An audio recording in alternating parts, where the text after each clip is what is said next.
Hello there, woman beings, and welcome to another episode of Not Your... Wait, is it Moms or Mothers? Mom's Book Club. Wow. We're going to talk about The Vanishing Half by Brit Bennett, and let's get started.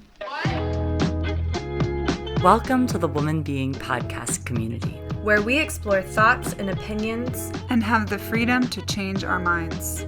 Without expectation or judgment, we will hold a safe space and support each other as we navigate together in the form of feminine. All right, woman beings, I'm here today as Emma with Kellyanne. Hello. And Kelly. Hi. And we are drinking and talking about books, and I barely had anything to drink. Not that you can tell. He's already slurring her speech, people. I don't even understand what I'm doing. You don't even know. You don't even understand. Yeah, know. So, as we do with Not Your Mom's Book Club, we're going to start out talking about what we're drinking as we break the barriers and the stereotypes of the wine-drinking middle-aged women doing a book club together. While we also drink, but really talk about the book. Mm-hmm. So, Kelly, what are you drinking today? Today I'm drinking a gin and tonic because I recently had one for the first time and discovered that it was liquid gold. So, Tis. And Kellyanne makes the best gin and tonic that I've ever had. So, oh, thanks. Appreciate flex that for her. Kellyanne, bartender. I'm the alcohol friend, I've learned. You are. She texted us before we arrived here and listed like 6 different alcohols that she had available if we didn't bring our own. She's also the everything friend, let's be real. She's the glitter friend, she's the face jewels friend, she's the clothes friend. She's got it. You know? True. Any recommendation. The kombucha friend. Any yeah, she is there to provide. So speaking of, I'm glad. What are you drinking today, Kellyanne? I am drinking a glass of champagne. I discovered Not champagne, which is a Schitt's Creek reference, in case you didn't know. But yeah, Trader Joe's has a $5 bottle of champagne that I think is better than the $20 bottles of champagne. Was that from our comparison night where we compared different champagnes? Nice. It sure was. So if you want a fun activity to do with your friends, buy different price ranges of champagne and try all of them. Yeah. And then you decide the best one. Yeah. And then, surprise, the cheap one was the best one. Trader Joe's comes through on their alcohol selection. That's true. Trader Joe's really comes through. Yeah. Mm-hmm. Well, gosh, I'm dying. But I am drinking a rum and ginger, which is shorthand, as the bartenders say, for a rum and ginger ale. In case you haven't noticed a theme, I pretty much have had rum in my beverage every time because it's sweet and delicious. I agree. You can't really go wrong. She's a rum gal. I'm a rum gal. I get it. It's just one step closer to being a pirate, which is really what I want. I was going to say. She's channeling Captain Jack Sparrow. Yeah. In her heart. I mean, there's no one better to channel. Really. I agree. Well, anyways, we could talk about Pirates of the Caribbean all day. All day. But what we're really here to talk... All day! Talk about all day! What we're really here to talk about is totally different. Very different. And it's The Vanishing Half by Brit Bennett. I hope I'm saying her name correctly. Some part of me wants to say Benet, but I think in interviews I've heard them say Bennett. And so... Benet like bidet. Yes. It's so similar. Or beignet. Or beignet. Beignet. And I think because the book starts in, Louisiana Yeah. and you have, the Creole... sort of New Orleans French thing going on. It makes me want to say Benet, but she's from San Diego, so probably better. Probably better. Probably better. That's a safe guess. Yeah. So we read this book. We did. It has been at the top of many bestseller lists. I think it was on. I might be wrong, but I think it was on the New York Times bestseller #1 for 37 weeks straight. Wow. Yeah. Which is quite the accomplishment. It is her second book. Her first book came out when she was only 26, so when she was our age. And then she got the deal to do this book as well. Cool. Nice. And she's working on her third book, in case you're wondering. Amazing. Well, and the book also came out like 2 weeks after the death of George Floyd. Yeah. Yeah. And so it was very timely in its conversation about race in what the country was currently experiencing. Yeah. Which was not necessarily her intention, as she has said. Yeah, she started writing it like 4 years before that. But it was kind of incredible how those two events collided. Yeah. Definitely. Yeah. So to sort of like briefly summarize the book. Also, if you haven't read the book, go read the book and then listen to this. If you don't want to be spoiled, because we're going to give you spoilers. We're going to tell you about the book. So, and then all of the things this is that not a happen spoiler-free book review. No. I've seen those before. This is not one of them. This isn't it. They exist. You can go find one. Let's get real, though. That's not why you came here. Yeah. You want us to tell you what's up. You want the dirty deets. You want the from us. dirty deets, so. Dirty like a pirate. Dirty we're like about a to pirate. spill the tea. Yeah. And Really hopefully not champagne. our drinks. Okay. So this book starts out in a little town called Mallard in Louisiana. It is a town that's so small, it's not even on any maps, not even really considered a town officially. And in this town, it's sort of this bizarre ecosystem that's been isolated where people of color have slowly sort of intentionally like married and like partnered with people who are lighter skinned in order to create what they call in the book a more perfect Negro. It's the history of the town is that it was founded by a man who was the child of a slave having relations with her owner, and then he was light-skinned but was not treated as a white person and wanted to have a community for people who were lighter skinned to like sort of be able to elevate themselves by having light skin, because dark skin was frowned upon, obviously, because the United States is racist. So And it's in the Jim Crow era is where Yes. it's written. So it's kind of like right there in the heat of Yes. all of segregation and things like that. Yeah. So the book is set in, it starts out in like the 1960s and spans up until the 1990s. But that's sort of the origin of the town, and it centers around these twin sisters who are descendants from that founder of the town on their mother's side. And these two sisters are very, very light-skinned, and they are like seen as like sort of prizes of the community because they are so very fair. And fairness is very prized in this entire community. You see a lot of colorism and a lot of sort of internal racism within this African-American community as they reject people who are darker skinned, even though they come from the same cultural background. So the whole premise of the book is that these two twin sisters decide to run away from home at the age of 16.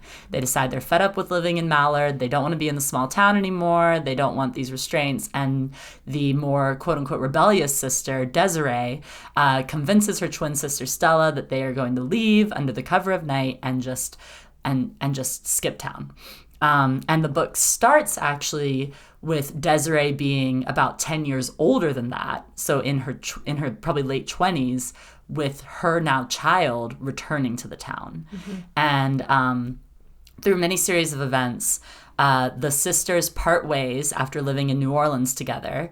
And the one sister, Stella, who's the more reserved one, she's the shyer one, she's like the intellectual, she chooses to abandon her sister Desiree and live her life as white passing. So she chooses to sort of reinvent herself and quote unquote become white. And then Desiree actually chooses to go in an opposite direction. She moves to DC and marries a black man, and which is like a total rejection of the way that she was raised. And her mother even talks about things like how there's no way that a relationship with a dark man would work because they are not good, essentially. That colorism coming in again. So it starts out with them, but the story jumps a lot. There's, I think, 6 or 7 different, or maybe 8 different parts. perspectives. Well, different parts of the book where it's chopped up that are like, and then there's chapters within those parts. But it skips times and follows these sisters, but then it also follows these sisters' daughters, who are Kennedy is the daughter of Stella and her white husband, who then wind up living a very affluent life.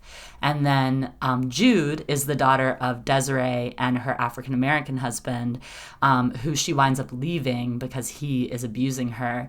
And Jude is then raised in the town of Mallard, which Desiree retreats to after being abused by her husband, and Jude is very dark-skinned and very rejected in the town of Mallard. And so it follows both the sisters and their daughters are sort of the 4 main characters of the entire story.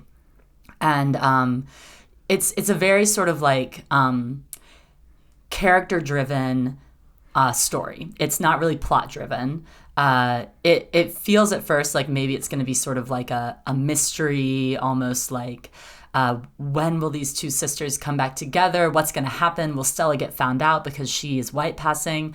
But it turns into more of kind of a meander through these people's lives, of just sort of seeing their lives and all that they are. And this book is about so much more than just race, but it dives into domestic violence. It dives into LGBTQIA matters. It delves into nature versus nurture and education and all sorts of different things, class.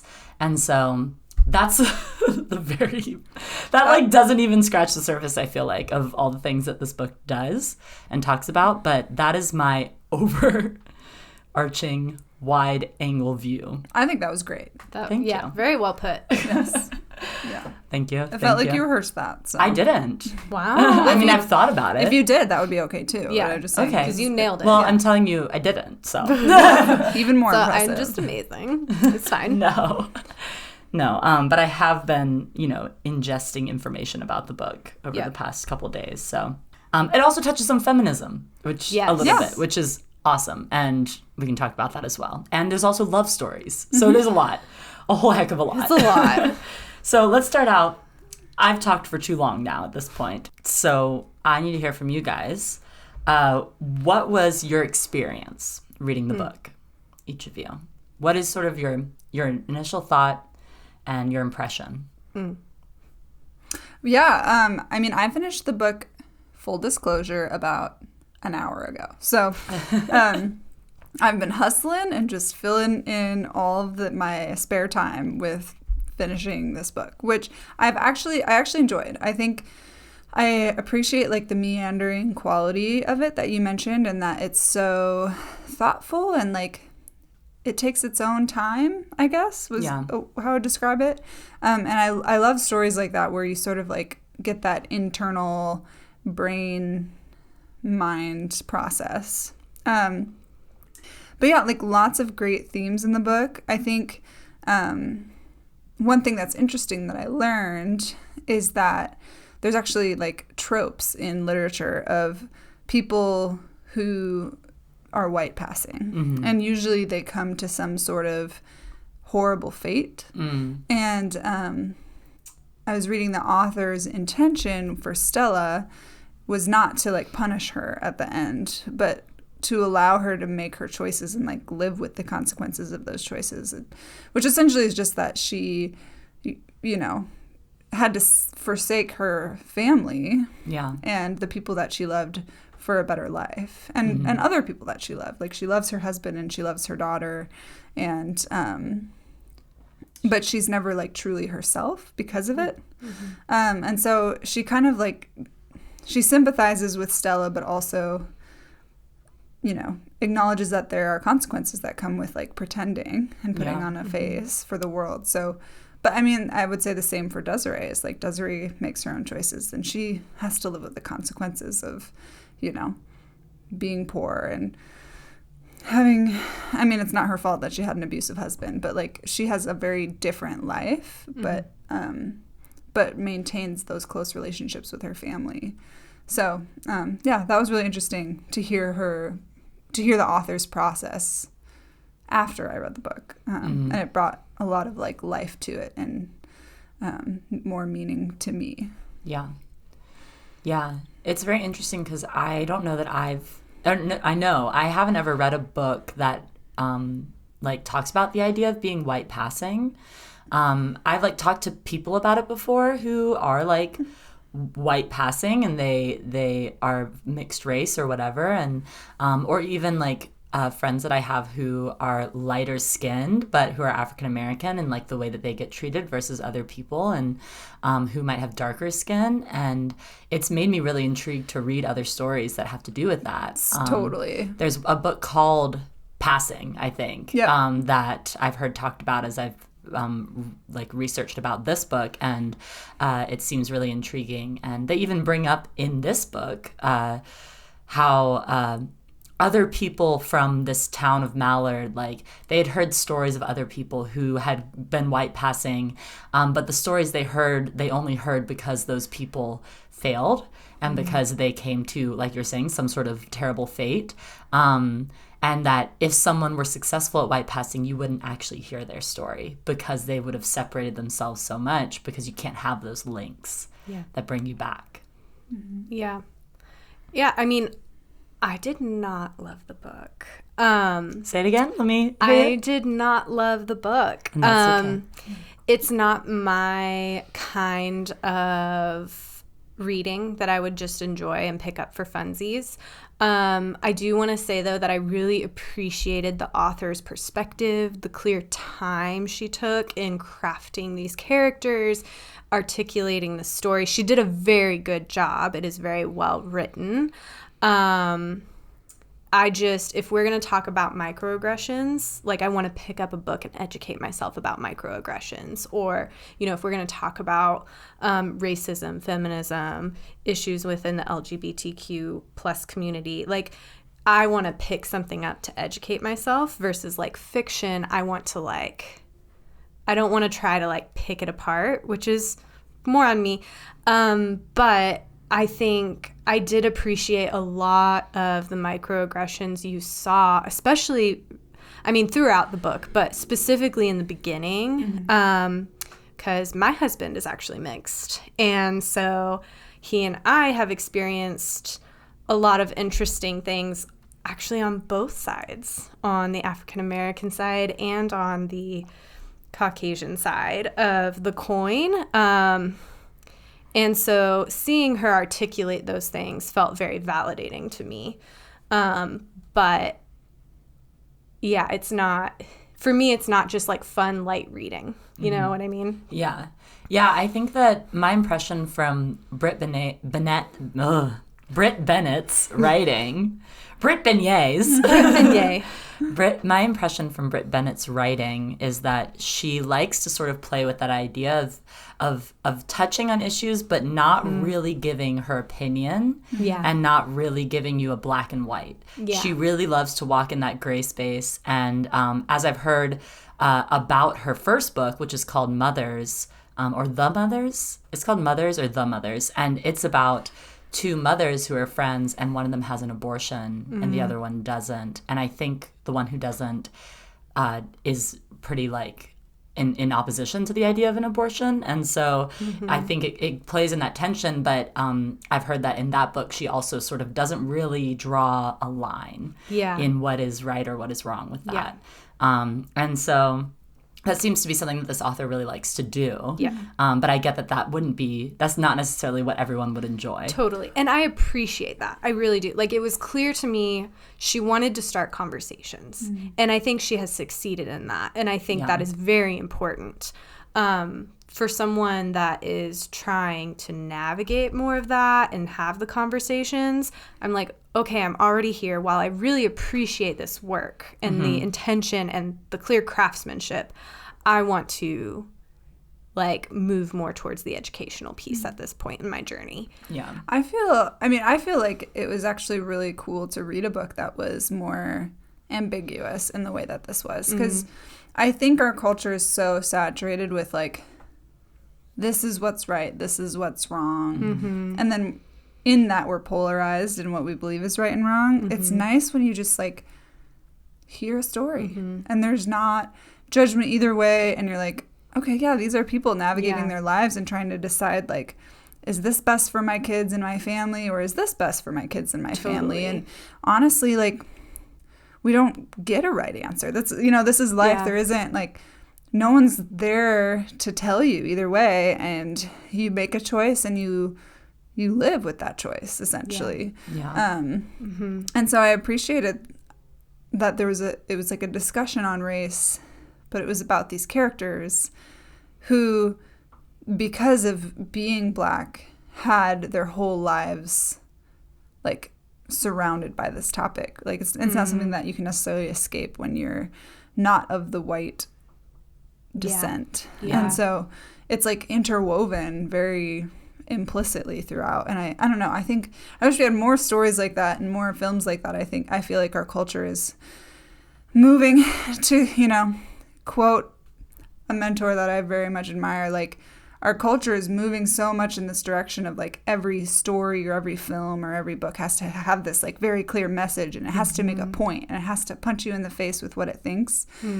It was refreshing, I thought, to have a book that didn't tell you either way. Yeah. That's fair. It were very human stories, and I did like that as well. Just this particular topic, I was like, I just want to learn. You know? Totally. Yeah.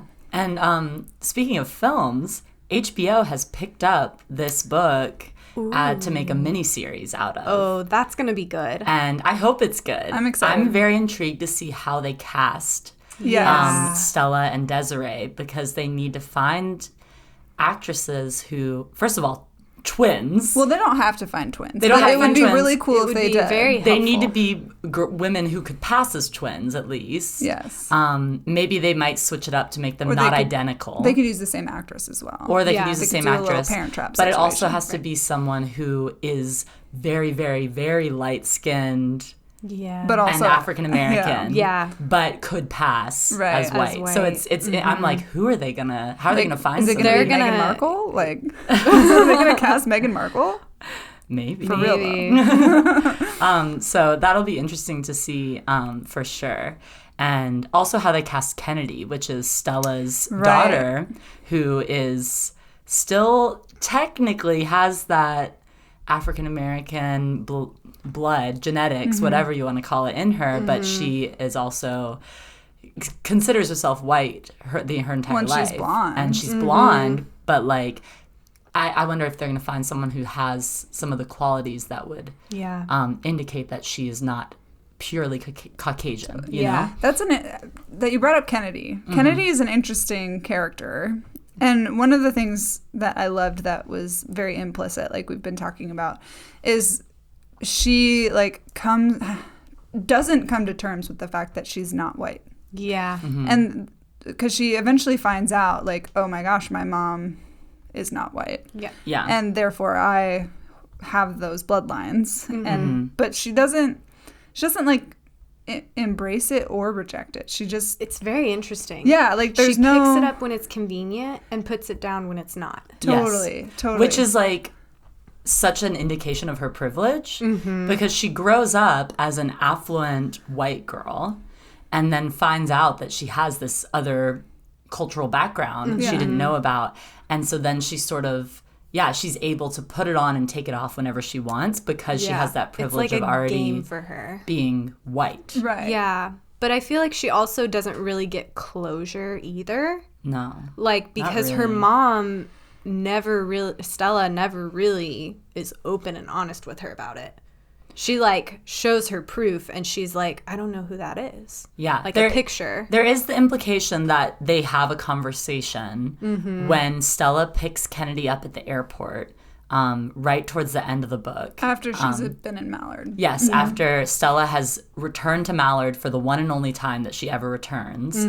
And she picks Kennedy up from the airport and says, all right, during this drive home, you can ask me anything. But it doesn't give us, if you don't get to see that you conversation. Get no details. And you're No. like, cool. So you can assume Kennedy has asked some things, but also knowing Kennedy as a character, she's sort of floats between just being disinterested and sort of only really caring to ask things that are going to serve her.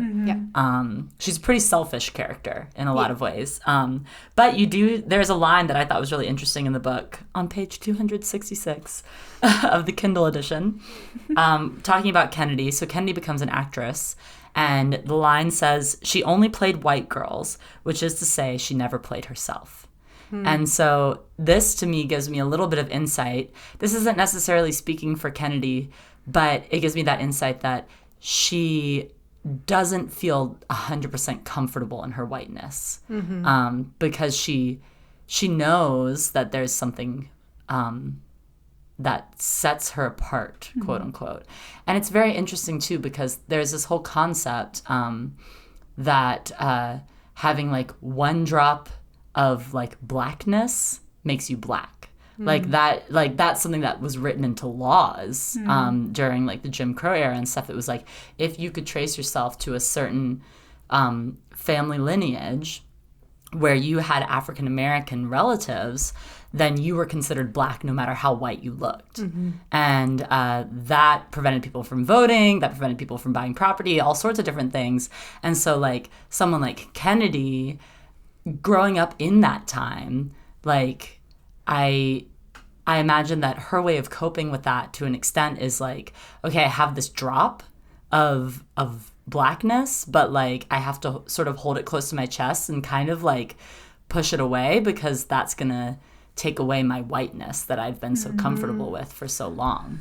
But at the same time, though, by the time Kennedy is going through that, it's the 80s and 90s. So like, it's technically not the case that like she would have to sacrifice anything. She lives in California. She's not in this like the deep South. Like so. And she also lives in New York City, which is also very progressive. City. Yeah, and so it's like she probably like had a lot of space to, you know, like process that, talk about it, explore it. I mean, but I think that's just like maybe a comment on just how deep racism is in our country, is that even when there's like political freedom to be black or to be I mean of any race other than white, like you maybe like push it down or ignore it. I think though also like, yes, she had the freedom, but also like to process that probably and like figure that out, but also like seeing the way she was raised, her mom Stella like throws a fit like when a black family moves in across the street. And so I would imagine that she has those things ingrained in her. Yes. And so that shame of like, oh, I could be like them, even though the wife that lives across the street becomes a very near and dear friend to Stella, but Stella keeps it secret. Kind of, And is like, oh, no, I'm not friends with her. Yeah. But she feels a comfort and a familiarity with this person that she denies. And so Kennedy is caught in that weird dance and seeing how her mother lies to her father about it and the community and anyone else that they interact with. Yeah, for sure. And so like, okay, I really want to talk about what you brought up. So Kennedy is a fascinating character to me, in that she grapples with this concept of like having a racial identity that she didn't know about. But she's also raised in this community of affluent white people who are sort of, I would say, consider themselves to be the good white people, in that, oh, like, we don't hate black people. Like, we're okay with them. Like, they should have their rights, but, like, they need to be over there with their rights. They can't be near us. Yeah. So like, you see them talk about, because this is all happening under the backdrop of MLK being assassinated, of riots, of people protesting, and African-American people fighting for their rights. And you see the affluent people in this wealthy LA neighborhood expressing like, oh yeah, like, they should have their rights, but like, I don't understand why they have to be so violent about it. Or like, I don't want them to like come into my space. Like, they can go to that school over there. They don't need to come to our school. Yeah. Like, they can go to that neighborhood. They don't need to come into ours. They still have great Black schools Yeah. on their side of town. Yeah. They don't need to come to our side of town. They're just like total ignorance, really. Is Yeah, what it is. 100% Like, they're so ignorant. like sheltered from the real world in their very wealthy neighborhood. Yeah. That their well-intentioned ignorance is like the problem. Yes. Stella is so committed to living her white life that she is quite aggressive towards that. And really, internally, she's afraid that it's going to reveal something about her. Yes. There is a passage in the book that talks about one of the first times Stella ever passes as white. And it's going to this museum. And she walks into the museum on, I think that they said there's a specific day every month or maybe every year where it's like Colored People Day is what they call it, where people of color can come into the museum. Otherwise, they have to enter through a different entrance. And Stella tries walking in through the white entrance and just goes in and without any questions. And then as she's perusing the museum, a African-American security guard sees her and sort of like recognizes that she is actually one of him, if you will. And he winks at her and she's like, I've been found out, and freaks out and leaves. And there's a line in there that says something along the lines of, like, your people will always recognize their own. And she's terrified that if this African-American couple that wants to move into their neighborhood moves in, they're going to know that she is not who she says And she then is. her husband, her white Yeah. friends, she Everything will fall apart. everything. Exactly. And so she is particularly aggressive when it comes to discriminating against people of color because she's so terrified she's going to be found out, which is like such an interesting paradox where she goes from being part of that community to then rejecting that community to the point where she has to hate them in order to protect herself and the like safety and the lifestyle that she's been able to build.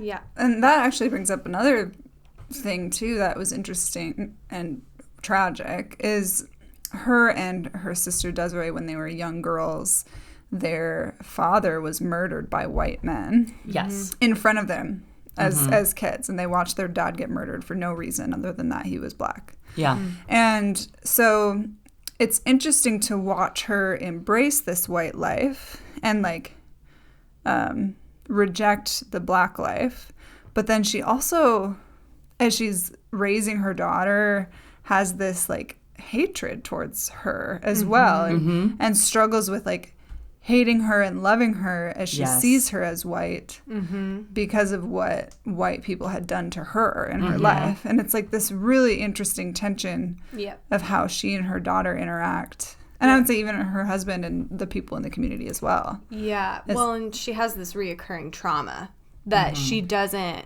really tell her family about or anyone, but it kind of articulates, well, it doesn't fully articulate, but touches on throughout the book of that instance where she's hiding in their closet, her father is being brutally murdered, and it talks about how she sleeps with a baseball bat, and like it says something along the lines of she never used to do that.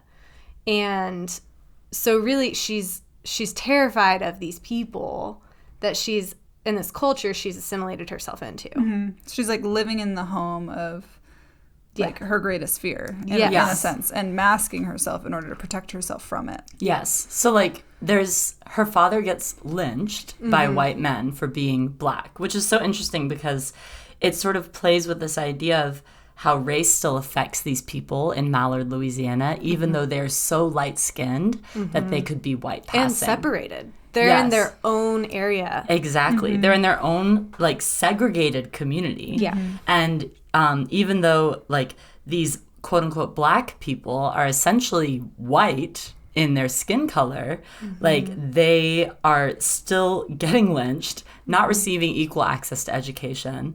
They're still having to work as housekeepers for white people. And it shows how arbitrary this discrimination is between people of different skin colors, that even if people of color, like, get to the point of, like, racial mixing where they are white passing, the fact that they have anything that's other in them is warrant to these white people to kill them, to hurt them, to discriminate against them. And actually, there's a passage that I really liked on page 199 of the Kindle edition that talks about this idea that you mentioned, Kelly, of Stella almost like hating her daughter. She says, behind her, the crowd on television roared.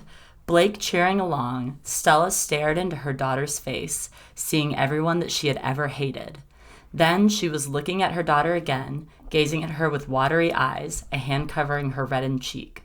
Stella fell to her knees, pulling her daughter close, kissing her damp face. I don't know, she said. I don't know. Mommy's sorry. And this is after an instance where Stella has hit her daughter because her daughter said a racial slur at her neighbor Loretta's daughter. And Loretta is the African-American woman that moved in across the street. And she smacks her for saying a word, the N-word, that she had actually used to describe them previously to her daughter. And it's like wild hearing sort of Stella's inner narrative as she goes between both hating and empathizing with the African-American community. But here's one thing that I want to ask you guys. So, Stella cultivates this friendship with Loretta. She starts going over to her house and spending time with her and getting to know her, and to the dismay of her white friends in the neighborhood. And eventually their relationship falls apart because of this instance that I just read the aftermath of, where Kennedy, as a small girl, says the N-word at Loretta's daughter, who's at the same age as her. What I want to know is, do you guys think that Loretta knew that Stella was black? Because there's some hinting that happens. I wouldn't be surprised, because I think this answer kind of requires some thought.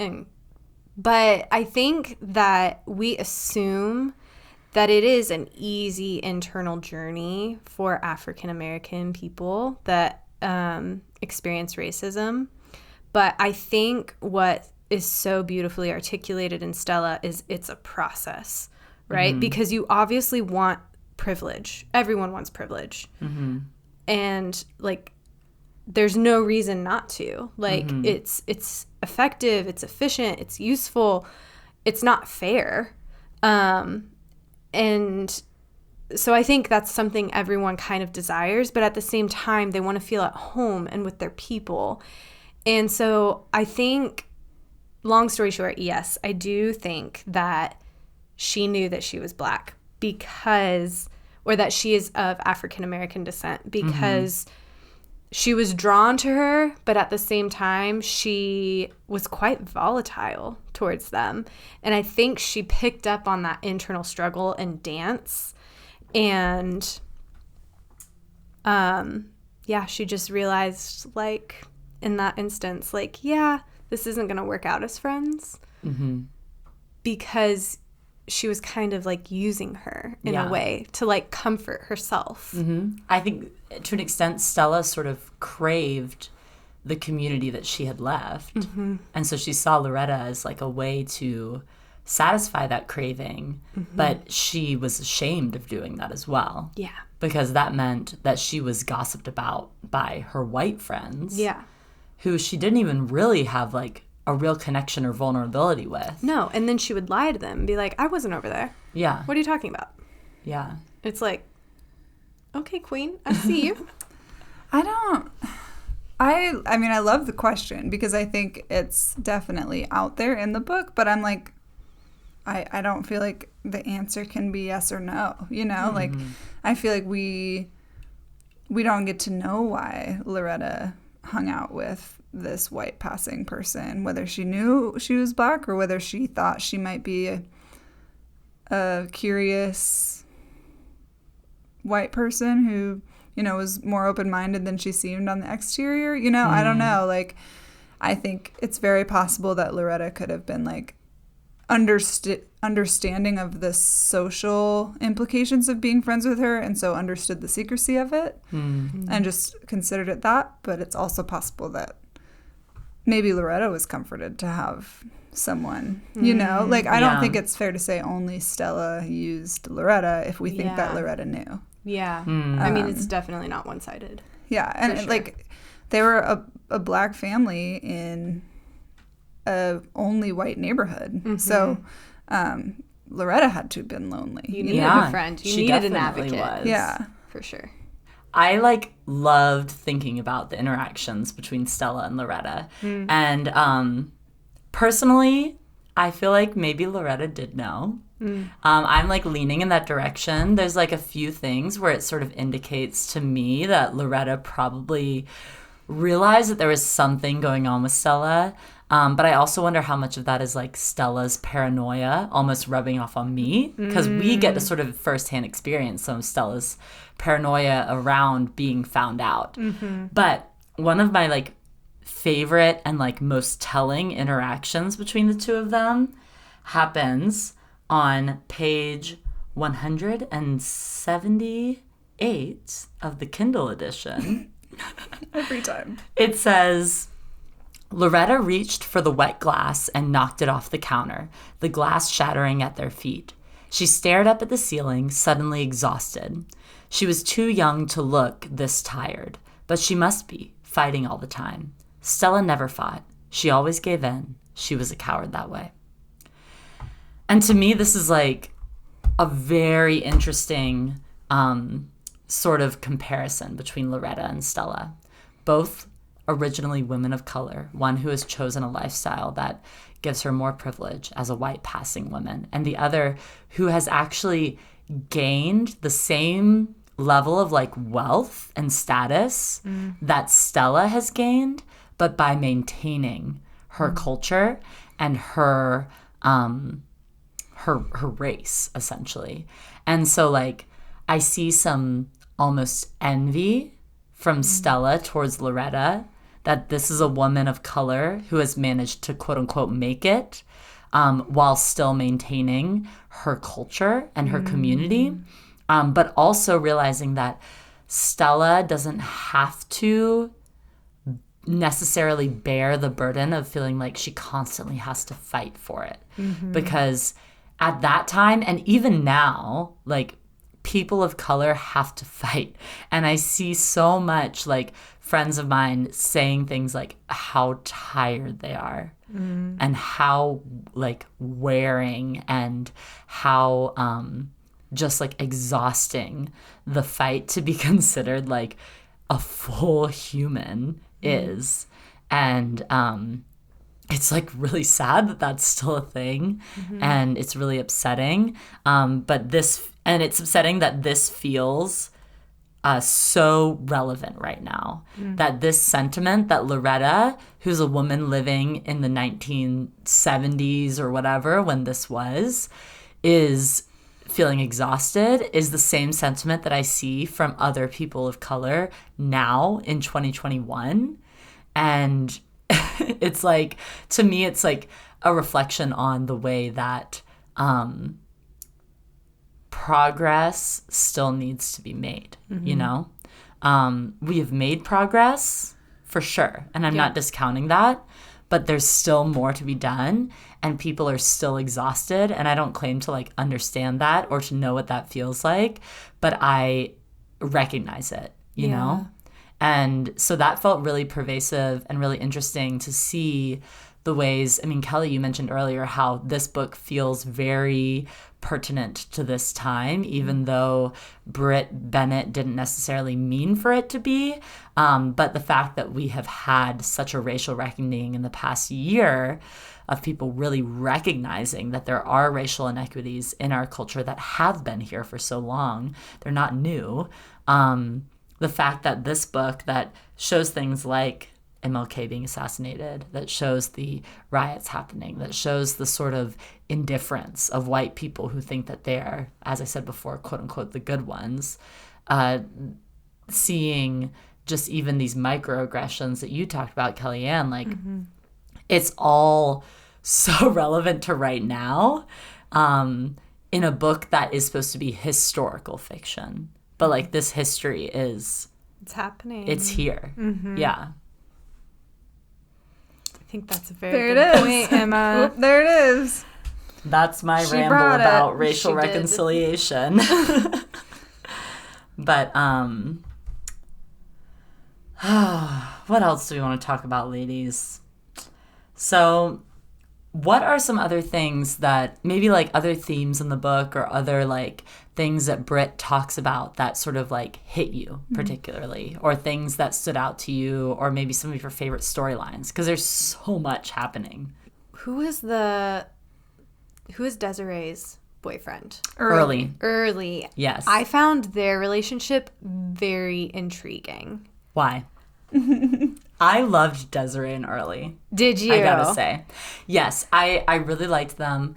I think that their love story was really sweet. At first, I thought that it was sort of like convenient and kind of like, okay, like this seems like kind of cheesy almost. But as it grew, it was like very tender to me. So what are your thoughts on it? I agree. No, I agree. It was very tender, especially like the type of man he was, and seeing how she really melted him in a way and made him want to be like he lived this life on the road and like constant traveling and just like a hard lifestyle. He's a bounty hunter. He's a bounty hunter.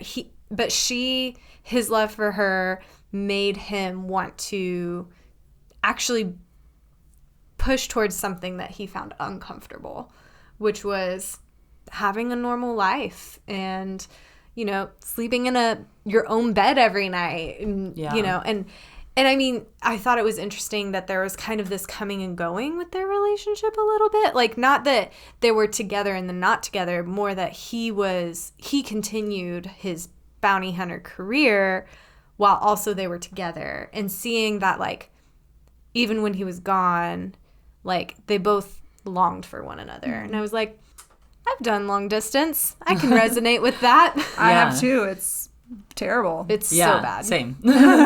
And it's interesting because I think that it shows sort of like some of the trauma that Desiree has left over from her relationship with Sam, I think was his name. I think it was Sam. Her ex-husband. And she was abused by him. And so she feels like she can't really be in a relationship with somebody else. But because of the nature of Early's job and the way that his lifestyle was, it was able to be something sort of flexible and loose that like made her also feel safe. Yeah. Where like he felt safe because he didn't feel tied down and he had sort of this fear of being tied down. But she also had this fear of like falling into something that was abusive or harmful again. And so she felt like this is a good thing for me because I can he can come and go and he doesn't have to be my what I'm reliant upon. Yeah. I also appreciated I appreciated and also thought it was interesting that they never got married. Yeah. And I was like, especially for the time, but I'm like, oh, I appreciate that they did what they felt was right for them. Yeah. You know what I mean? And went against the grain. But also I'm like, you guys clearly desperately love each other. Yeah. Like, and why not? Wasn't it so funny when Reese and Jude come for Desiree and Stella's mother's funeral? What's her name? Adele? Adele's funeral.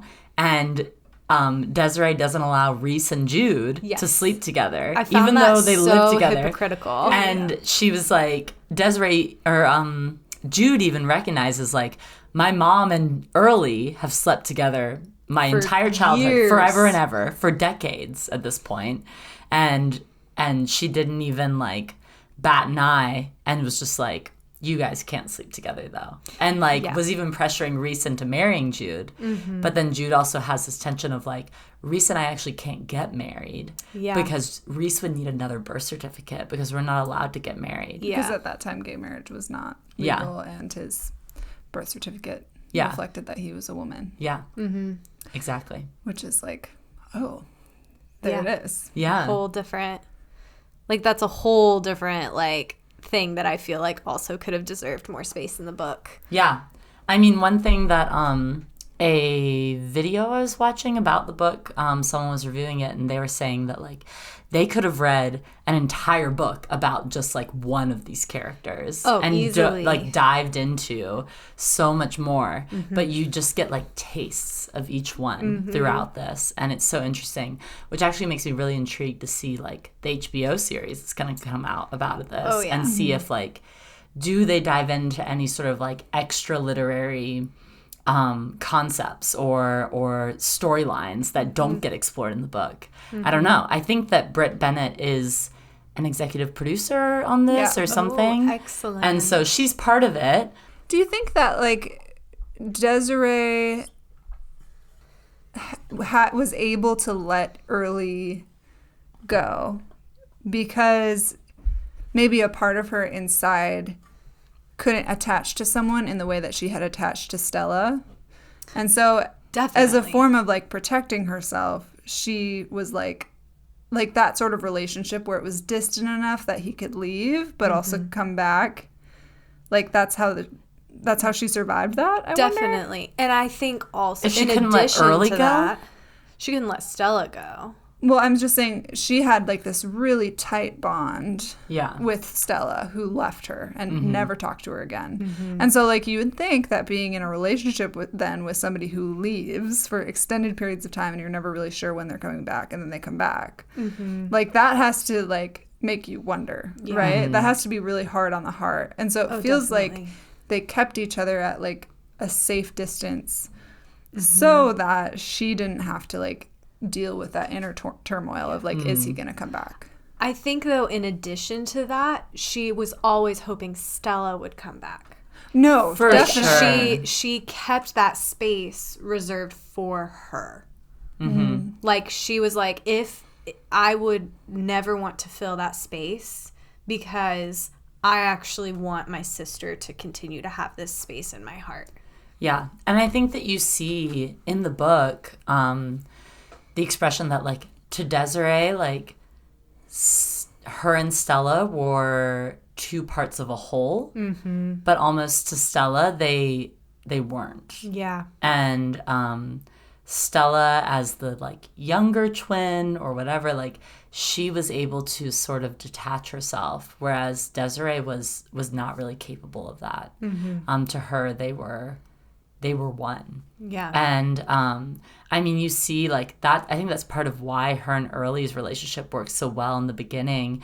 And you see her start to sort of, like, really bring Early into being part of her life. And he finally quits bounty hunting after decades and starts to work in an oil refinery and is also basically a caretaker for her mother, Adele.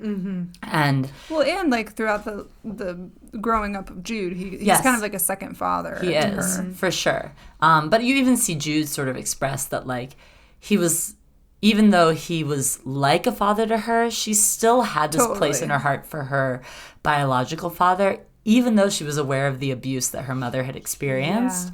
And that's such a hard tension, I feel like, for someone who, she left her father as a very small child and never saw him again. And when you're a small child, like, your parents are, like, gold, you know? And it's hard for her, I think, to separate the facts that she knows that her father was abusive and the feelings that she felt as a small child with a dad who loved her, you know? And I think that it's very interesting when I think about, like, Desiree and Early's relationship in comparison to Stella and Blake's relationship. Because on the one hand, so here's the thing. When Desiree's husband, Sam, was introduced, I was very apprehensive. I was like, this seems like a harmful trope to me because it was a man of color abusing his wife, right? Yes, I remember you told this to me, too, when you were, like, in the first couple pages of the book.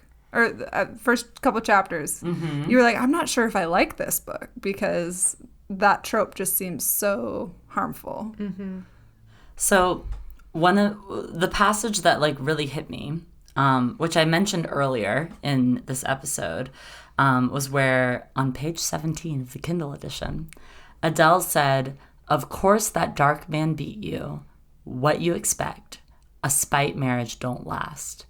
And I even wrote down next to that, one of the things that I'm noticing is that the sister who chooses to embrace quote unquote blackness is painted as less intelligent, impulsive, and even a thief.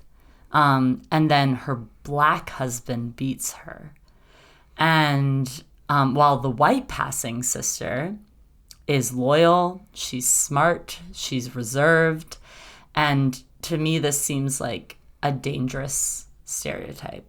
Yeah, and I basically wrote next to that, we'll see how this plays out. And I'm like, in early. Yeah, and like I'm very aware that like this book is written by a woman of color, and I was like, okay, I'm going to take that into account as well.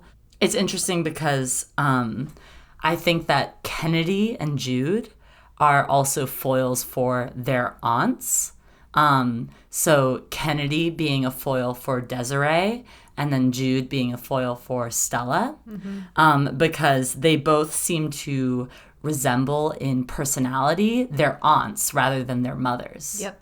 So Jude is more reserved, more intelligent, seeking after knowledge, is more sort of the quiet type. And Stella was also that. She later becomes a math professor. And whereas Kennedy pursues acting, she is sort of more bold, more outgoing.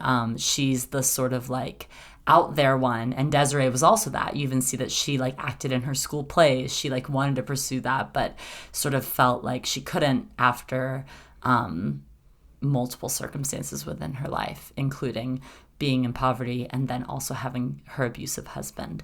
And I think that I don't think that it was the author's intent to portray that like a man of color is going to abuse you, which is like what gave me pause when I first read that Sam was abusive to Desiree. But I think it was more showing that colorism of like the sort of almost jealousy and the envy that comes with someone having more privilege because they're lighter skinned. And I think also you see other characters within the book who are people of color who are not of that nature at all. For example, Jude. Jude is described as being as dark as they come, basically, when it comes to her skin color. And she is like still a very like she's a good person, you know, inside and out. And it's interesting because these daughters are like foils for their aunts, is that at first it seems like the person who's more like quote unquote rebellious has the worst life. So Desiree is more rebellious, and she has a worse life in that she is in poverty. She goes back to her hometown. She works as a waitress at a diner for the majority of the rest of her adulthood, and is just restrained to this town that she tried to escape for so long. And then you see Kennedy, who is also the rebellious one, and she's a starving artist, actress. She's rebelling against her family's sort of like privilege that they've had.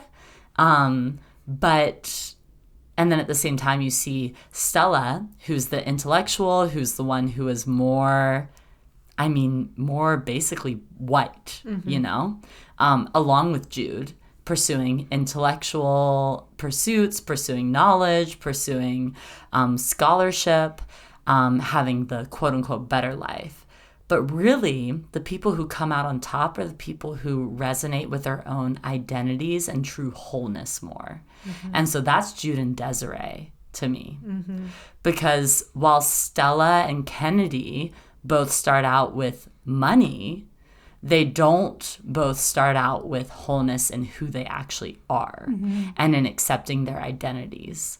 And so even though Desiree has an abusive husband, even though Desiree winds up back in her hometown that she tried to escape, even though Jude grows up in a town that doesn't accept her, even though Jude has so many aggressions against her, even though she thinks of herself as hideous because of her darkness.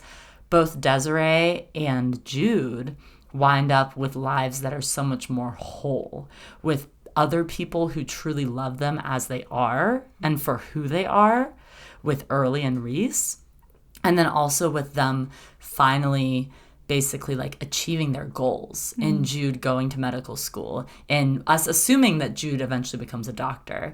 And then in Desiree, while she does stay in Mallard, she sees through her mother's death and walks through that with her, and then moves to Houston, which is a bigger city and is a place where she feels like she can flourish and can grow.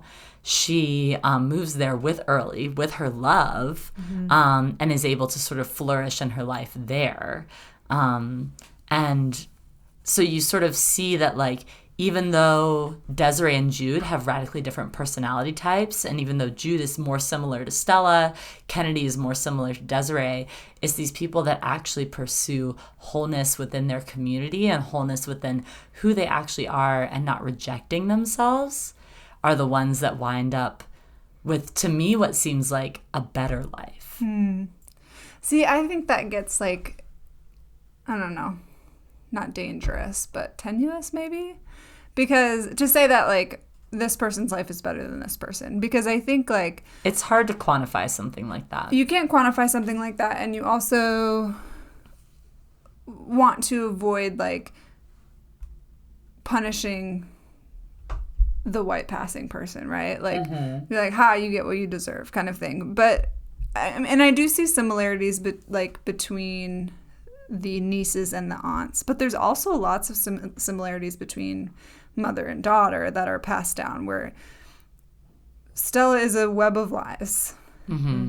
So is Kennedy. Kennedy can't even, like, say anything true. She's very emotionally unstable. She doesn't know how to form, like, healthy bonds with other people, and that's a result of her mom not really being emotionally available to her at all. And so both of them are very emotionally unavailable, and also, like, struggling to connect and feel a sense of belonging, and feeling like they have to hide themselves. Like, Kennedy does this through acting, where she has to, like, put on a mask in order to feel fully herself. And so as we see that with Stella, she's also doing that. And then on the other hand, we have Desiree, who doesn't doubt herself. Stella doubts herself the whole book. Desiree doesn't. I mean, she wonders where her sister is. She misses her sister, but she, like, moves forward with her life, and she raises her daughter. And despite, like, you know, this entire town talking about her and ridiculing her daughter, like, she has thick skin and, like, takes up her own space, I guess I would say. And I feel like Jude, although more timid or more, like, you know, shy, like, she eventually steps into that as well, where she takes up her own space. For sure. And both of them have, you know, more emotional intelligence and connection with each other and with other people than we see on the other side. So I see what you're saying. Like, there are, like, parallels niece to aunt, but there's also parallels mother to daughter. For sure. I'm saying that too. Is that, like, you see, like, Desiree and Jude as people who have, like, come to points of accepting themselves. And, like, they, like, you sort of see Desiree accepting Jude from the very start, even though she is dark-skinned. And Jude struggling with accepting herself as that because of being raised in Mallard and in that culture that so highly prizes light skin. But once she does finally start to accept that through, like, Reese and through sort of realizing her capability, whatever the right word is, they are then the same in that. And Kennedy and Stella are the same in their sort of rejection of who they are and their inability to really reconcile within themselves who they are. But then if you look at it, like, from an outside perspective, obviously the person who becomes a doctor, like, she's done well for herself. Kennedy becomes a realtor. A realtor. She does eventually, but there's a point where she becomes a semi-famous actress. Yeah, and a soap opera, multi-season feature, basically. Sure, yeah. Like, she's a featured actress in a soap opera for several years. So she has, like, arrived to a certain level of, like, cultural affluence, as her mother has done. And her mother continues. She becomes a professor of statistics. She loves math and, like, goes after that despite it being, like, a little bit against the grain of what her husband would want. So, like, there are things where you see Stella sort of move in the direction of, like, who she really kind of comes into her own. A little bit. And so, like, and then Desiree, she lands in customer service in Texas. So, like, it's hard for me to say that, like, yeah, she came out on top. But, I mean, she did come out with, you know, true relationship and true love. Yeah. Which is important. But, like, you don't really see that with Stella and Blake. But if you were to give somebody the option of, like, you know, professor of statistics or customer service, you know, like, we don't necessarily, when we make choices in our own lives, we don't necessarily get to know the consequences of those ahead of time, right? Like, we have goals that we seek and we do what we can to reach them. And when we've arrived, then we find out the things that we sacrificed in order to get there. And that, to me, is just, like, that's just life. And I think, like, I totally sympathize with Stella and doing everything she thought she needed to do to make a better life for herself. And like, it seems that she had to sacrifice a lot of who she was in order to do that. But, and so in some ways she, like, encapsulates, like, the American dream. But I think, like, the sadness on my part is not necessarily her decision. It's, like, the culture and the setting in which she had to make that choice, right? Making sure to, when we consider the choices that people make and things like that, focusing on, like, the context in which people felt that they had to make those decisions rather than, like, did she come out on top? Did she lose? Did she win? I mean, everybody loses and wins, I think, at some level in their life to get what they want. Yeah. Well, part of me feels, though, that, like, I don't know that Stella, I'm going to try to choose my words wisely, but I don't know that she would have been capable of making different choices because of the town she grew up in that idolized whiteness. And so she's like, well, if that's what's idolized, that's what I'm going to be. Yeah. Versus Desiree being a different personality type, rebels against that. And I get that. That is my personality type. You tell me I can't do something, I'm like, well, watch me do it. Yeah. But for a meeker personality type, I can see how it's like, well, if this is what I need to be successful, I'm going to be that. Yeah. I mean, there's literally a line in the book that says something along the lines of, like, somebody who's off limits to love is so much more appealing to love. And I made a comment to that, and I was like, I get that.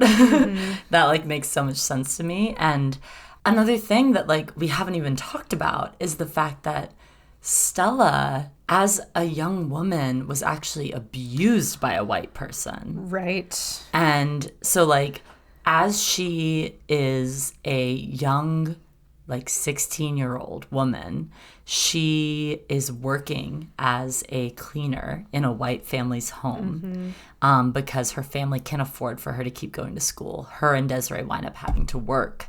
And she winds up getting molested and sexually abused by the white man that owns that household that she works in. Yeah. And it's so interesting to me to see her see that abuse, feel and experience that abuse, and say, okay, I'm actually going to choose whiteness because that is going to prevent this from happening to me. Yeah. She's, like, responding out of trauma. And you even see her later on in the book dive into more of her reasoning behind choosing to leave Mallard, Louisiana with Desiree. In the beginning of the book, it sort of seems like Desiree just sort of convinced her sister, who will just kind of do whatever she says, to like come along with her to New Orleans and run away as like these teenage girls. Whereas later on, you sort of start to peel away these layers of what's actually happened to Stella. And you realize that Stella would do anything to get out of Mallard because she's experiencing this trauma regularly. Yeah. From a white man that she works for. And it's like kind of amazing to me that she winds up then marrying a white man as someone who's white passing, that she chooses to almost join the ranks of her oppressor in order to like in a attempt of self-preservation. Interesting. That's fawn. We learned about the We reactions. learned. Yes, we did. Fight, flight, freeze, or fawn. Yeah. And it's this idea, we learned about this in our episode that we recently released with Amanda Lampard about abuse. You guys, this is actually a very relevant episode to this episode. That fawn is like this idea of sort of going towards like consent and being placated. Because you don't see any other option. And in a way, that's sort of what Stella chooses as her lifelong response. Interesting, because I actually saw that, while I agree with what you're saying, I also saw it as a very strategic move. Because it felt like she was exotic to this white man. And that's why he was drawn to her. And so she's like, well, if I am white passing, then this won't happen. Yeah. Because there's nothing unique about me, quote unquote. And so to me, it felt calculated. It felt intentional to me. Well, and I think that's consistent with her character, but I think you can respond to abuse in a calculated way. Absolutely. I think it was both. Like it wasn't...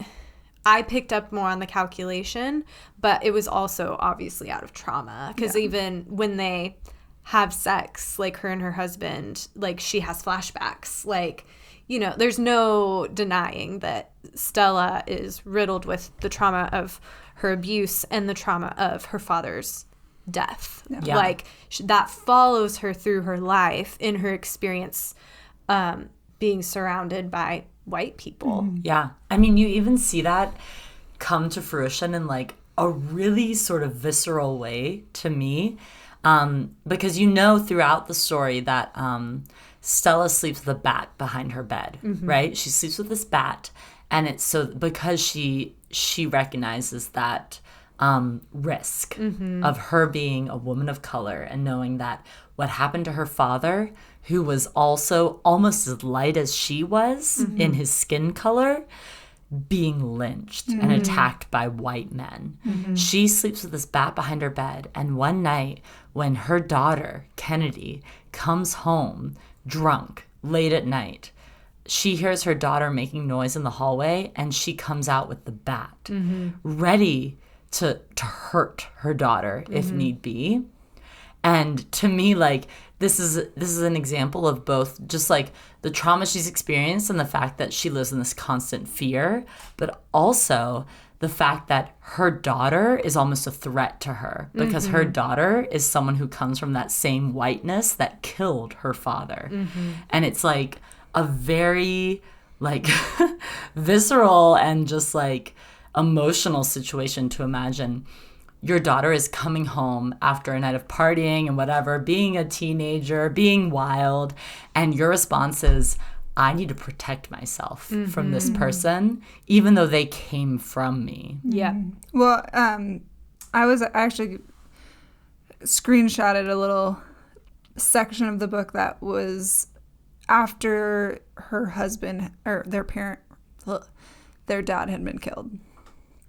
And one of the local men says, white folks kill you if you want too much, kill you if you want too little. Willie Lee shook his head, packing tobacco into his pipe. You gotta follow the rules, but they change them when they feel devilish, you ask me. In the bedroom, the twins sat, legs swinging over the mattress edge, and pinched at a piece of pound cake.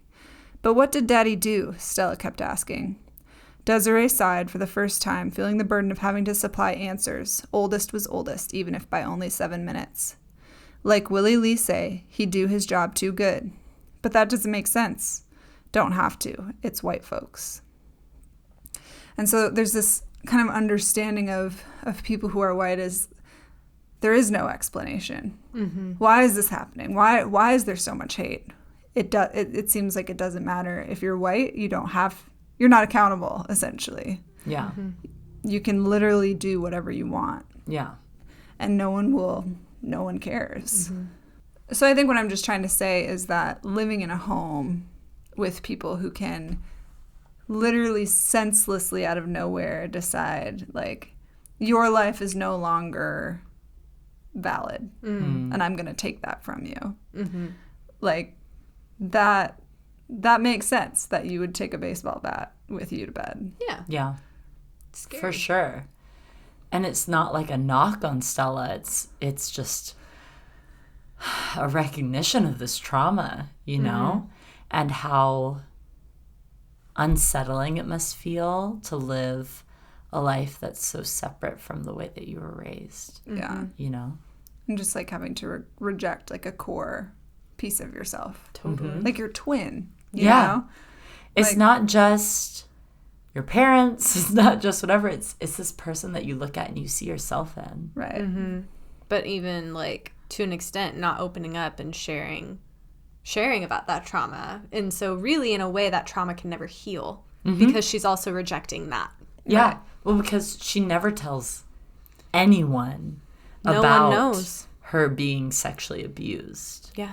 Nobody. Not Desiree, not her husband Blake, not her daughter Kennedy. Nobody knows. Mm-hmm. Well, and that just reminds me too that like trauma is so complicated, and like the way that someone chooses to deal with it is their own. And like when someone steps forward, and this ties into our episode with Amanda as well, when someone steps forward to tell you that something has happened to them, the most important thing you can do is believe them and validate them and help them find resources to get healing, because telling about a traumatic experience or about an abuse in a timely manner is not an indicator of the truthfulness of said abuse. Yes. So Yeah. there's a little thingy. It's late. Yeah. Had a gin and tonic. I don't have words anymore. We That's gotta wrap okay. this up. Yeah, no. Okay, so speaking of wrapping this up, I feel like there's so much more that I could talk about. And I honestly feel like talking about this book makes me like it even more than I did when I just read it. Because I also like speed read it. I am notoriously the slowest reader of the three of us, and like forced myself to read it in every spare moment that I had. And some of that made me sort of brush over some things, but I feel like talking about this makes me think about it so much more and like realize the ways that different parts of the story were really impactful. So I guess I want to know, like, do you guys have any sort of closing thoughts about the book? Was there anything that you haven't talked about yet that particularly resonated with you? Or was there anything that you sort of wanted to leave off our listeners with about this book? I mean, I'm personally kind of in the same place. I see so much value, and I love where the author was going. I see the intention of starting conversation, especially when it comes to fiction. Like, people want to talk it out. People want to, you know. And so I think the author was masterful in the way she crafted the story, crafted the characters. I mean, she's genius. Again, it's just not something I would read for fun, but I think it's good, it's timely, it's something that I think is serving a much higher purpose than she might have intended. But yeah, I'd rather, you know, sit down and read a little educational book when it comes to these kinds of issues personally. Yeah. And that's just me. That's my style. I'm a 1 on the Enneagram. I'm like, give me the facts. Yeah. I just want to hear it what you think. That's it. No interpretation, hoobly goobly gook. I don't know if I have closing remarks. I guess I enjoyed the book. I would recommend it, and I think that there's a lot to unpack. I would really love to spend some time listening to the author more and like other women of color who have read it and like hear how they interpret some of the decisions that are made and how they may resonate differently. We have a book titled The Vanishing Half, right? And it's the implication of half of a whole set of twins, right? There's a sister and they make up a whole. And so half of it disappears. Stella disappears. Wouldn't you perhaps say that maybe the actual vanishing half is the half of Stella that she leaves behind? For sure. I would also say the half of Desiree that she leaves behind as well. I actually think they both need to embrace their heritage and their culture, but also some of the whiteness that comes with the lightness of their skin. I think it's an in the middle. I think it's a both. That is a tension that's really interesting that I've thought about too, is that like, sure, like they're trying, the whole sentiment of the founder of this town of Mallard, Louisiana, is that he wants to create, quote unquote, the more perfect Negro, as he calls it. And the fact is that his pursuit of this requires intermingling with whiteness and not solely embracing, quote unquote, blackness. And so like it requires the aid of the oppressor. Which is just so fascinating to me. And I feel like there's so much you could unpack in that we don't even have time for. But like, you talking about that, it's like, what does that even mean? Because the more perfect race is just a construct of what we presume about race. Totally. When really, like, at the core of it, people are people. People right? are people. Absolutely. And you even see, like, there's so many characters we didn't even get to talk about, like Barry. Yeah. Who is a drag queen who's friends with Reese. And we get to see a little bit of his story. And I think that so much of it is breaking down kind of like, what is it that you think about what makes a person? And what is it that brings someone into a position of privilege or whatever? Because even like someone like Barry, he's also a teacher. He's an educator of young people. And so because of that, he has to hide this alternate life that he lives of doing this drag queen, these drag queen performances twice a week. And that has to be a secret because he's also an educator of young people. And which is something he loves. Yeah. And I think that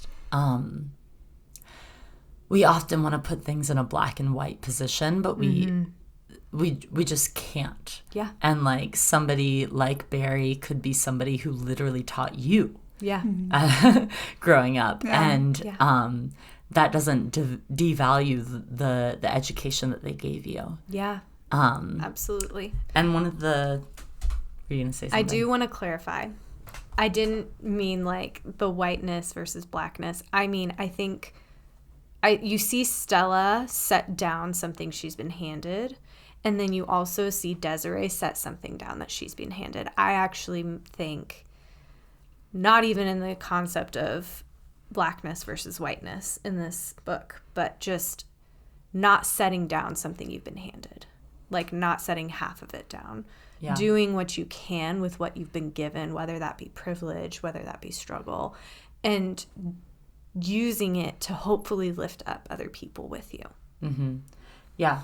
And I mean, and speaking of the title, The Vanishing Half, like, I think that pretty much every character has a vanishing half 100% within this. And it was interesting because I was listening to an interview with Brit Bennett, and she talks about how titles are like not her thing, and how she doesn't like coming up with titles, and she doesn't really excel in that area, and how it was sort of a collaborative effort between like her editor and her publicist and stuff, and in coming up with the title The Vanishing Half. And to me, it applies to pretty much every character. You know, you see the obvious one is Stella and Desiree. Mm-hmm. They are identical twin sisters who are then estranged. And so therefore they have a vanishing half, right? But then, like you said, Stella has this vanishing half of her being a woman of color that is vanishing as she rejects it and chooses to instead be living her life as a white woman. And then you see Desiree sort of putting aside like her dreams, her aspirations, putting aside her marriage in favor of the wellness of her daughter and of herself, and then also of the wellness of her mother. And so that part of her vanishes. And then you also see like Early. He has this like free like bounty hunter lifestyle, and that vanishes in favor of settling down with Desiree. You see Adele have this prejudice against people of darker color than her, and that vanishes to an extent because of Early being in her life. You know? Or Jude. And Jude. And Jude, who she loves, who's her granddaughter. And then you see Jude struggle with being a woman of color, a woman who's dark-skinned in a place that values light skin, and sort of like her starting to reject this idea of her being lesser than because of her dark skin. And then you see even Kennedy, who has come from a very uncertain heritage, start to an extent, embrace her heritage as a woman of color, but also not really fully accepting it ever.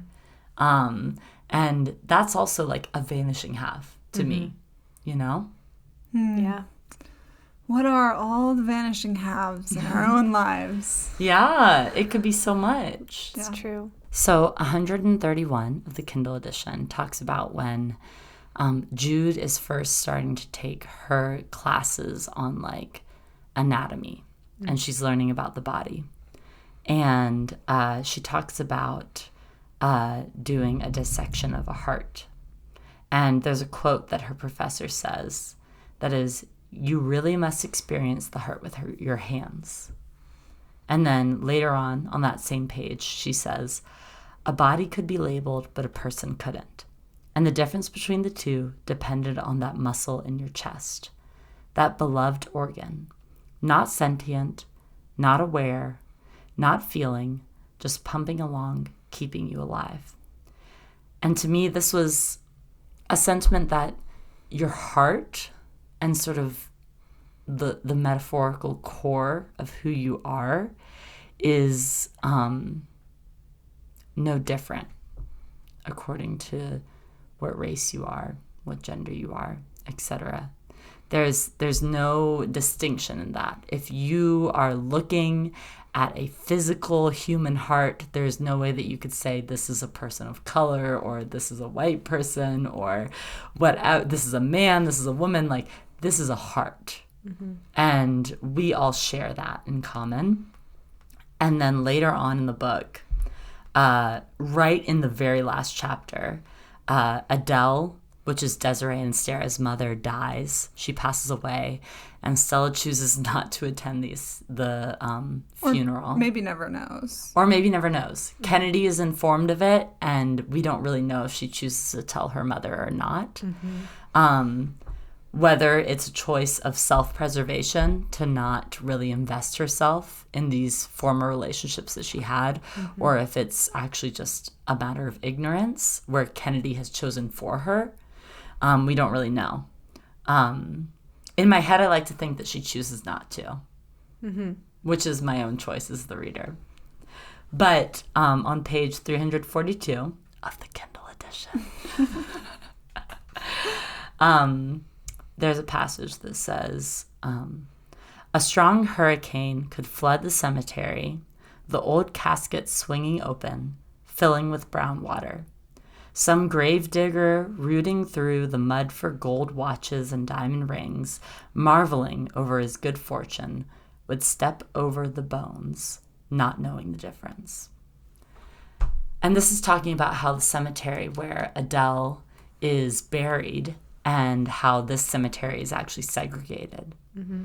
And there was an instance where the people who owned the cemetery chose to clean the white graves and not the graves of the people of color. Mm-hmm. And after much protest, they eventually cleaned the graves of the people of color. And this sentiment, to me, was coming from either the perspective of Desiree or Jude, or I guess the perspective of the like omniscient narrator. But it's talking about how if this cemetery were to flood, no one would know the difference between these bones, mm-hmm. because these are people. Mm-hmm. And at the end of the day, that's all that they are. And I think that one of the beautiful things that this book explores is that the sort of arbitrary nature of choosing just to discriminate against someone based off of their race. Mm-hmm. Like the color of your skin on the outside does not change that heart that Jude learned about when she took anatomy and fell in love with learning about medicine and the body. And it doesn't change those bones that the gravedigger would see if this cemetery were to flood. Like, these are people. Mm-hmm.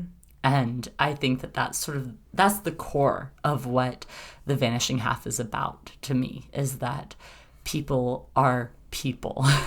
and that's why they deserve value. That's why they deserve equity and equality. Like, there's no other reason that they should have to give except that they are people.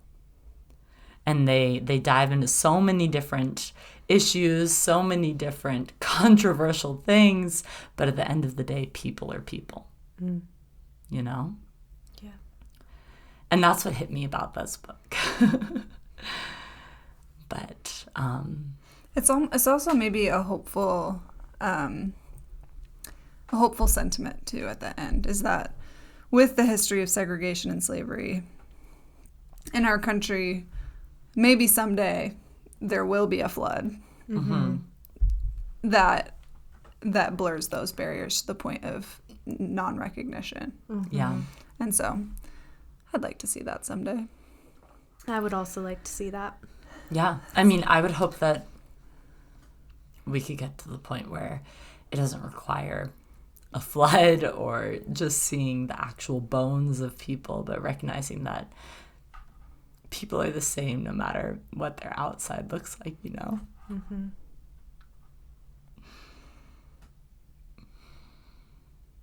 I think we forget that a lot. Yeah.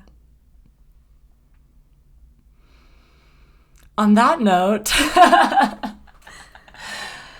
that's our review on The Vanishing Half by Brit Bennett. It's got Very me emotional. Is it woman being approved? I would say it's woman being approved. I would say so. I mean, wow, you didn't even really like the book. No, it's a good book. It's just not like what I would pick up, you know? Yeah. But it's good. Like, it has good points, especially for people that are just like engaging in this kind of conversation around human rights and awareness of, you know, the issues that still affect much of our culture today. Like, to me, this is a gateway towards education. Mm. And so I think in that sense, it was a very, very good book. Yeah. And well done. I say it's Oprah approved it, we approve it. Whatever Oprah says, who are we to say, like, Oprah, you're wrong. Yeah, I'm sorry. I'm not going to go against It's not Oprah. good. I'm not going to. I just, won't go against Oprah, you know? But, I mean, yeah, I think that it's a very powerful message, and I think that stories that sort of normalize and, humanize people are really impactful in convincing the hearts of people that think contrary, you know? Yeah. For sure. So I enjoyed this book. I was glad that we picked it. At first, I was skeptical. I went through phases with it, honestly. And sometimes it was hard to read. Sometimes it was really easy to read. There were different characters I engaged with more than others. And that's sort of just a factor of a book that hops between different characters and different time periods. It hops a lot. It does hop a lot. Pay attention. And I think that that's a fascinating part of the book, and that can also be a difficult part of the book. If you don't resonate with certain characters as much, then it can be hard to read their sections. But I really enjoyed it. I'm glad that we read it. Yeah. And on that note, I guess we're going to wrap this up and close out our discussion on The Vanishing Half by Brit Bennett. I'm excited to see what else she comes out with. I am also very intrigued to read her first book, Mothers, or The Mothers. I still don't know which one it was. That's because we've been podcasting this whole time. And yes, I have not looked it up because my phone is on Do Not Disturb. But thank you, ladies, for reading this book with me. You're welcome, Emma. Thank you, Emma. woman beings, for picking it out or voting it to the top. Yeah, you guys actually voted for this book, which was like really fun to get to do. And we'll probably do that in the future with some of the other books that we choose. Sometimes we might choose our own because, who cares? But also, we want to hear your input. We want to hear what you think. And we want to hear what you think about our book club episodes. Yeah. So give us a rating and a review on iTunes or on Spotify or Stitcher or wherever the heck you listen to our podcasts. Give us a comment on YouTube. Give us a subscribe. We're on YouTube. We are on Spotify. We're on Apple Podcasts. We're basically anywhere that you could think that we could be. We are Woman Being Podcast. We're Woman Being Podcast on Instagram. And then we are womanbeingcommunity.com. If you want to just visit our website and learn more about us, you can also listen to the podcasts on there. So we want to hear what you thought of The Vanishing Half. Did you like it? Did you not? It's okay. And what if did you you didn't. drink? Yeah. And more what did you importantly, drink? What'd you drink? While you mulled over this book. It really gets your creative juices flowing, But that's all for now, folks. Good day. Good night. See you next time. We'll see you next week, next Tuesday, for another episode of the Woman Being Podcast. Next time. Bye. Next week. Of the next time. That's next week. We need to go to bed. At the next episode. Exactly. The one that comes next.